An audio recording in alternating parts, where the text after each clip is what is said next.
নমস্কার বন্ধুরা, অতসী সহজ রান্নাঘরে আরও একটা নতুন রেসিপিতে সবাইকে স্বাগত। আজকের আমি তোমাদের সাথে শেয়ার করব চাল ভাজা দিয়ে নাড়ুর রেসিপি। এটা খেতে ভীষণ ভালো হয় আর এটা বানানো খুবই সহজ। চলো দেখে নেওয়া যাক আজকের আমার এই রেসিপিটি। প্রথমে আমি চাল ভাজাটা রেডি করে নিয়েছি। এই চাল ভাজাটা আমি শুকনো কলায় ভেজে নিয়েছি। রেগুলার যে চালে ভাত খাওয়া হয় সেই চালে সামান্য পরিমাণ লবণ, একটু হলুদ গুঁড়ো, লঙ্কা গুঁড়ো আর গোলমরিচের গুঁড়ো দিয়ে ভালো করে ম্যারিনেট করে আমি শুকনো কলায় ভেজে নিয়েছি। এখন আমি নিয়েছি কিছুটা পরিমাণ কোরানো নারকেল। এখন আমি চাল ভাজাটা মিক্সিতে গুঁড়ো করে নিয়েছি। একদম মিহি গুঁড়ো করে নিয়ে একটু দানা দানাভাবে রেখে গুঁড়ো করেছি। নাড়ুটা বানানোর জন্য গ্যাসে আমি একটা কড়াই বসিয়ে দিয়েছি। আর কড়াইটা গরম হয়ে গেলে আমি কিছুটা পরিমাণ সাদা তেল দিয়ে দিয়েছি। সাদা তেলটা একটু শুকনো কলায় ভেজে নিতে হবে। গ্যাসের ফ্লেমটা একদম লো রেখে তিলটা ভেজে নিতে হবে। তিলের যেন কালার চেঞ্জ না হয়, একদম লো ফ্লেমে রেখে তিলটা আমি ভেজে নামিয়ে নেব। জাস্ট কিছু সময় নাড়াচাড়া করেই নামিয়ে নিতে হবে। এখন আমি ওই কড়াইতে 1 চামচ ঘি দিয়ে দিয়েছি আর দিয়ে দেবো 2টো এলাচ। ঘিটা গরম হয়ে গেলে এলাচটা দিতে হবে। তারপর কিছু সময় নাড়াচাড়া করে নিতে হবে। এখন আমি যে নারকেলটা কুড়িয়ে রেখেছিলাম সেই নারকেল কোড়াটা দিয়ে দেবো। এখানে আমি একটা গোটা নারকেল আমি ব্যবহার করেছি। একদম লো ফ্লেমে রেখে নারকেলটাও ঘিয়ের সাথে একটু ভেজে নিতে হবে। জাস্ট নারকেলের জলটা যেন শুকিয়ে যায় সেই পর্যায়ে পর্যন্ত ভেজে নিতে হবে। নারকেলটা আমি ভেজে নিয়েছি। এখন আমি দিয়ে দেবো খেজুরের গুড়। আমি এখানে লিকুইড গুড়টা ব্যবহার করেছি, তোমরা চাইলে পাটালি গুড়টা ব্যবহার করতে পারো। গুড়টা দিয়েও খুব ভালো করে নারকেলের সাথে মিশিয়ে নিতে হবে।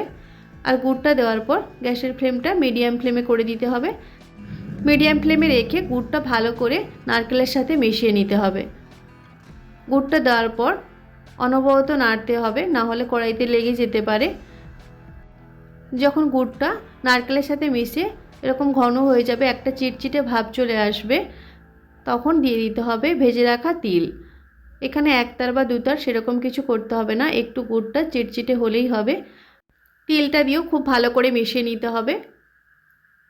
তিলটা ভালো করে মেশানো হয়ে গেলে আমি যে চাল ভাজার গুঁড়োটা রেডি করে রেখেছিলাম সেই চাল ভাজার গুঁড়োটা দিয়ে দিতে হবে। একসাথে পুরোটা দিয়ে দেবো না, অল্প অল্প করে দিয়ে খুব ভালো করে মিশিয়ে নিতে হবে। গ্যাসের ফ্লেমটা একদম লো ফ্লেমে রেখে চাল ভাজার গুঁড়োগুলো দিয়ে খুব ভালো করে মিশিয়ে নিতে হবে। এই সময় মিডিয়াম বা হাই ফ্লেমে রাখা যাবে না, একদম লো ফ্লেমে রেখে ভালো করে মিশিয়ে নিতে হবে। এইভাবে তোমরা চাল ভাজা দিয়ে নাড়ু বানিয়ে দেখো, ভীষণ ভালো খেতে হবে। মিশ্রণটা আমি একদম পারফেক্টভাবে রেডি করে নিয়েছি। এখন আমি গ্যাসের ফ্লেমটা অফ করে দেব আর একটা প্লেটে আমি নামিয়ে নেব। মিশ্রণটা একেবারে ঠান্ডা করা যাবে না, গরম গরম অবস্থায় নাড়ুটা বানাতে হবে। দেখো এইভাবে অল্প অল্প মিশ্রণটা নিয়ে হাতে এরকম গোল করলেই সুন্দরভাবে নাড়ু রেডি হয়ে যাবে। আর গরম লাগলে একটু ঠান্ডা জলে হাত লাগিয়ে তারপর নাড়ুগুলো বানালে হাতে আর অতটা গরম লাগবে না। এইভাবে সমস্ত নাড়ুগুলো আমি বানিয়ে নিয়েছি। আর দেখো দেখতে কতটা সুন্দর হয়েছে। এটা দেখতে যতটা সুন্দর হয়েছে এটা খেতে তার থেকেও অনেক বেশি সুন্দর হয়। তোমরা অবশ্যই একবার বাড়িতে বানিয়ে দেখো, ভীষণ ভালো খেতে হবে। আর এই নাড়ুটা বানাতে এমন কিছু উপকরণের প্রয়োজন হয় না, বাড়িতে থাকা সমস্ত উপকরণ দিয়ে এই চাল ভাজা নাড়ুটা বানানো হয়ে যায়। অবশ্যই তোমরা বাড়িতে একবার এইভাবে চাল ভাজা দিয়ে নাড়ু বানিয়ে দেখো আর তারপর আমাকে কমেন্ট করে জানাও কেমন হয়েছে খেতে। আশা করি আজকের ভিডিওটা তোমাদের ভালো লেগেছে। যদি ভালো লাগে তাহলে অবশ্যই একটা লাইক করে দেবে। আর আমার রেসিপিগুলো যদি তোমাদের ভালো লাগে তাহলে অবশ্যই আমার চ্যানেলটিকে সাবস্ক্রাইব করে পাশে থাকা বেল আইকনটি প্রেস করে অল অপশানে ক্লিক করে দেবে। তাহলে যখন আমি নতুন কোনো ভিডিও আপলোড করব সবার প্রথম তোমাদের কাছে নোটিফিকেশান পৌঁছে যাবে। আজকের ভিডিওটা এই পর্যন্ত। নেক্সট কোনো ভিডিওতে তোমাদের সাথে আবার দেখা হচ্ছে নতুন কোনো একটা রেসিপি নিয়ে। ততক্ষণে তোমরা ভালো থেকো, সুস্থ থেকো। ধন্যবাদ।